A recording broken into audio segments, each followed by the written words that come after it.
কই মাছের এই তেল ভুনাটা খেতে এত বেশি মজার হয় যে এটা রান্না করার সাথে সাথেই পুরো ভাতটা নিমিশেই শেষ হয়ে যায়। আসসালামু আলাইকুম ভিউয়ার্স, এখানে আমি অনেকগুলো কই মাছ নিয়েছি, লবণ দিয়ে দিলাম আর হলুদ দিয়ে দিলাম। লবণ আর হলুদটা দিয়ে কই মাছটাকে ভালো করে মাখিয়ে নিয়েছি। এখন কই মাছটাকে আমি ভেজে নেব।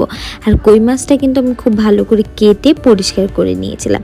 তো কই মাছটা ভাজা হয়ে গেলে আমি কই মাছটাকে একটা বাটিতে তুলে রাখছি। এখন চুলায় পেঁয়াজ কুচি দিয়ে দিচ্ছি এখানে পেঁয়াজ বাটাটা দিয়ে একটু নাড়াচাড়া দিয়ে আদা বাটা, রসুন বাটা, জিরা বাটা দিয়ে দিচ্ছি। তারপরে হলুদ গুঁড়া, ধনিয়ার গুঁড়া, শুকনো মরিচের গুঁড়া, সামান্য পরিমাণ লবণ দিয়ে মশলাটাকে ভালো করে কষিয়ে নিচ্ছি। এখন পানি দিয়ে দিচ্ছি, পানিটা দিয়েও মশলাটা ভালো করে কষিয়ে এখানে আমি আমার ফ্রোজেন করা টমেটো দিয়ে দিচ্ছি। আর এখন দিয়ে দিচ্ছি যে কই মাছটা ভেজে রেখেছিলাম। কই মাছটা দিয়ে নাড়াচাড়া করে একটু কাঁচা মরিচ দিয়ে ঢাকনা দিয়ে ঢেকে দেব কই মাছটা হওয়ার জন্য।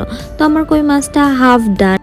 এখন কিছু ধনিয়ার পাতা দিয়ে দিচ্ছি, আবার ঢাকনা দিয়ে ঢেকে দিচ্ছি। দেখেন আমার কই মাছটার থেকে কিন্তু তেল উঠে গিয়েছে।